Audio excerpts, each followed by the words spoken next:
Hello, everyone. My name is Ahmed Alshehri. I'm a PhD candidate at the Colorado School of Mines.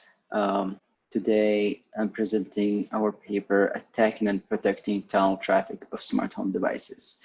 I worked with Jacob Granley and my advisor, Dr. Chuan.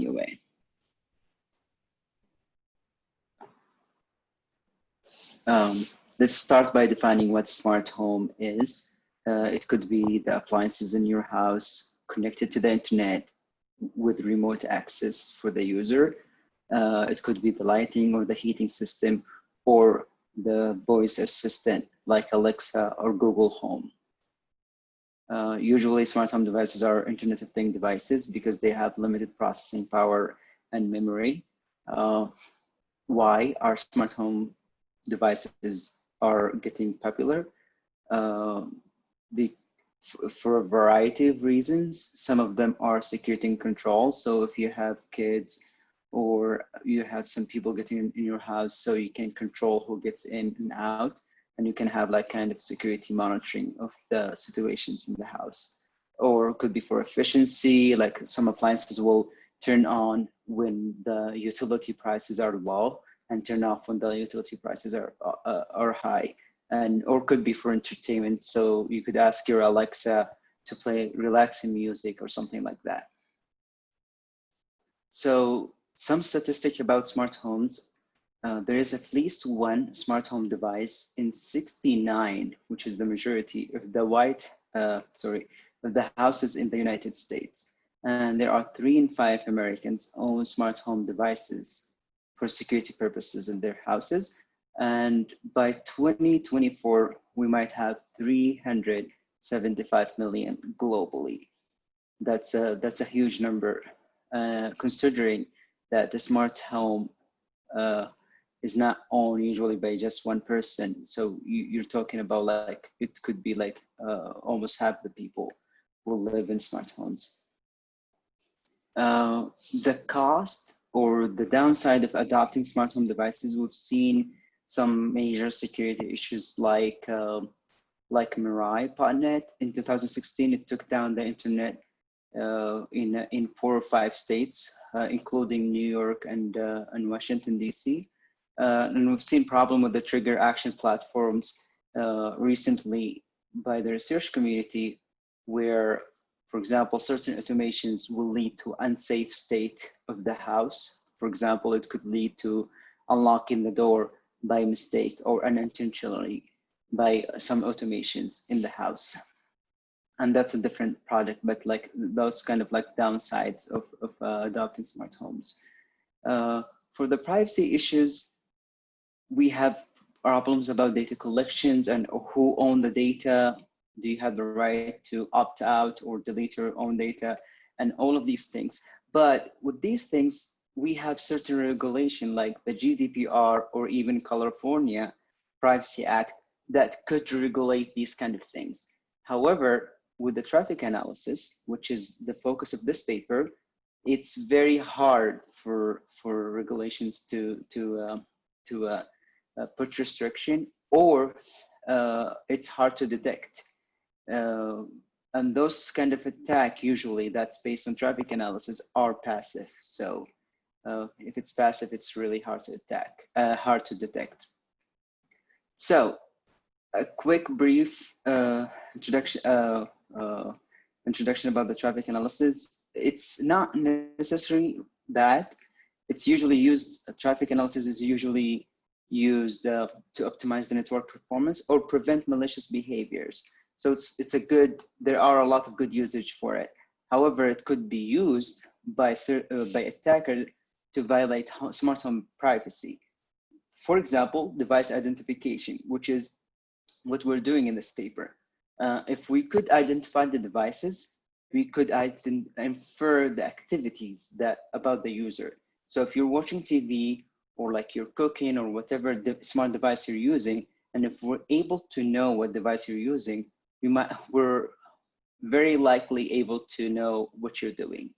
Not because we're super smart or tricky, it's because it's like really, really like intuitive. Like if it's a smart TV, you're more likely watching TV and something like that. Tunneling, I want to just emphasize the difference between encrypted traffic and tunnel traffic. Encrypted traffic encrypts the payload of the traffic. So in the packet itself, in a single packet, the header is still plain.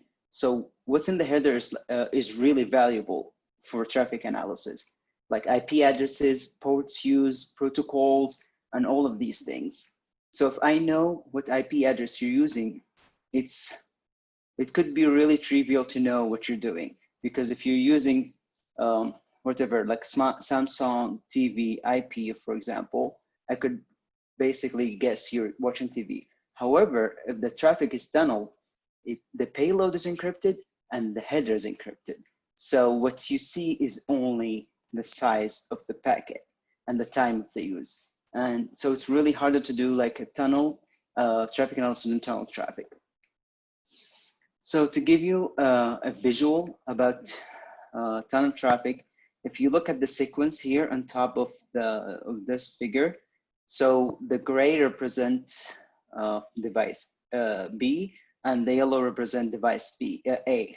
So most of the traffic analysis is like flow based. So based on the IP address, I can create a flow, and if I can create a flow, it's easier to create signatures and so on. So it's like it's been used and it's been proven to be like very effective.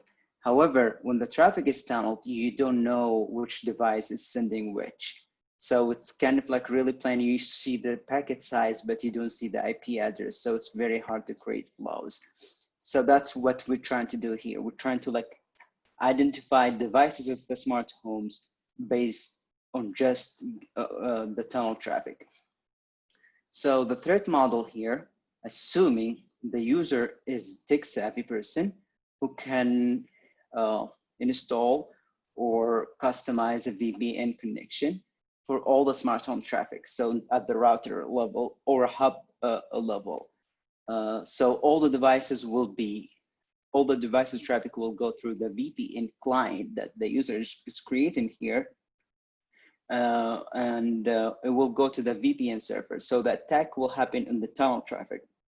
So that's what we're emphasizing here. It could be an internet service provider, or it could be anyone who is sniffing traffic outside of the house, or like or any external attack, but not a local attack, because that's a different story. So if we think about attacking tunnel traffic, we only have single packets, but we know smart home devices, based on our observation and like other recent research, they have unique packet sizes. However, different devices might share similar packet sizes. So if it's unique for A, but A also could send certain packet sizes that are unique to B. So it will increase the false positive here. So it's not very safe to, not even effective to be like only targeting the single packet. Flow-based is not possible in mixed traffic, as we showed in the previous figure. So our goal is like to aggregate single packet to build signature. So here's like our attack design. We assume it's a closed word scenario, like most of the web fingerprinting research is. So we want to establish per device traffic trace. That's for training. So we're assuming like we have access to that. So the PCAP files, for example, for each device. Then we use our algorithm one, which is like based on TF-IDF, to see the uniqueness of this, the sequence of packets that we're trying to create for each device. Then if we find signature, we really like take that signature and assign it to each device. Then we train the model. And in our case, we use a random forest. It's the best performing in terms of accuracy, but if we scale up, it might be like hard because random forest uses a lot of processing. So to evaluate our attack, we take a smart home traffic, all devices together, like assuming they're all tunneled and going out from the house. And we try to select a window of packet to extract the signature. So based on that, we use algorithm 2 to extract the signature and give this confidence score to each n-gram, which is like the signature we're trying to find. Then we choose the highest confidence score, and based on that, we identify the device.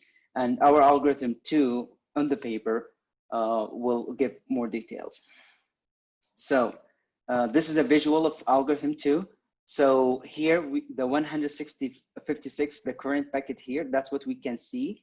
We also can see the previous packets and the next packets. So based on that, we created 2 gram, for example. In this attack, we just created 2 gram, for example, and we give confidence score to each n-gram, and the highest will identify the device. In our case here, if we have 2 packets, 156 coming next to each other, it's more likely to be Amazon Echo based on like in our data set. So we assume that ISP, for example, will have like popular devices to train on, and we'll have a longer n-gram to do the identification.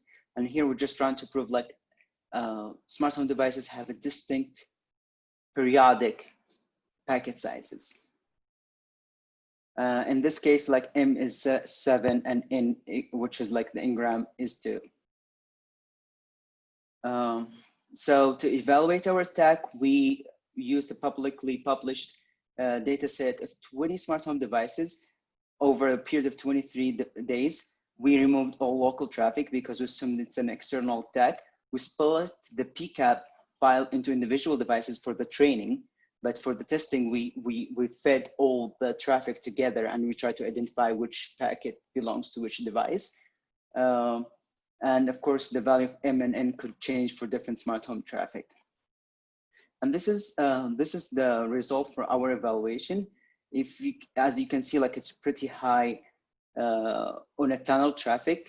Like we have 83% the average for our evaluation, because we took like that, for example, October 6th PCAP file for all the devices, and we were able to identify 82% of the packet of that day.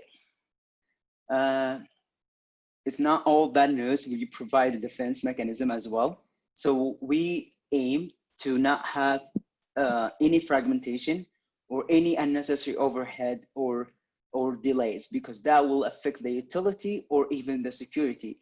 And IP version 6 will not allow any fragmentation. So we want this defense to be actually practical. So our approach is like uniform noise padding to each packet.